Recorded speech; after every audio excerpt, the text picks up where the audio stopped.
بچہ اگر سوکھ گیا ہو یا ایسا بچہ جب پیدا ہو تو وہ بالکل سوکھے پن کا شکار ہو، بالکل پتلا اور کمزور سا ہو، وہ ترقی نہیں کر رہا، تو اس کے لیے انشاءاللہ آپ کو ایسا فارمولہ بتا دیتا ہوں دوائیوں کے بغیر۔ سوکھے پن کے بچے جو ہے ترقی نہیں کر پاتے، اور اس کے خاص علاج بھی نہیں ہے۔ علاج معالجے کے لیے آپ جاتے رہے ڈاکٹروں کے پاس، لیکن کچھ اثر نہیں ہوتا۔ آہستہ آہستہ پھر بعض بچے ٹھیک ہو جاتے ہیں، لیکن اکثر بچے سوکھے ہی رہ جاتے ہیں۔ تو اس کے علاج کے لیے آپ فوراً ایسا کریں کہ ایک تازہ کدو لے لیں۔ کیا؟ تازہ کدو۔ تازہ کدو آپ لے لیں اور اس کدو پر کسی مارکر وغیرہ سے سورہ اخلاص مکمل لکھ دیں۔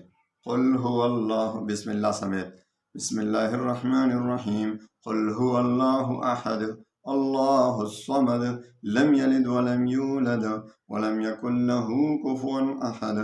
آپ اس کدو پر لکھ دیں، اور جس چارپائی میں بچے کو آپ سلاتے ہیں اسی چارپائی کے سرخانے وہ لٹکا دیں وہ کدو۔ جوں وہ کدو سوکھتا جائے گا بچہ انشاءاللہ بڑھتا جائے گا۔ جوں کدو سوکھتا جائے گا بچے کی نشو و نما ہوتی رہے گی انشاءاللہ۔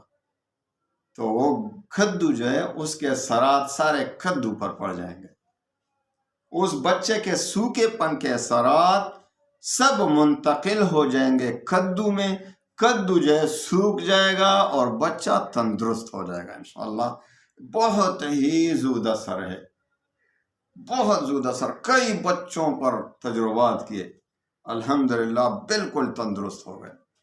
تو آپ جو بھی بچہ سوکھے پن کا شکار ہو ان سب کے لیے اجازت ہے کہ ان کے لیے عمل کریں، انشاءاللہ بچہ بالکل تندرست ہو جائے گا اور روز بروز ترقی کرتا جائے گا۔ پھر اس کدو کو پھینک دے کہیں، کیونکہ اس پر تو صورت بھی لکھی ہے، تو بہتر یہ ہے کہ کسی بہتے ہوئے پانی دریا وغیرہ میں ڈال دیں، کیونکہ اس پر آپ نے سورہ اخلاص لکھی ہے نا، تو اس کو دریا وغیرہ میں پھر ڈال دیں۔ ٹھیک ہے؟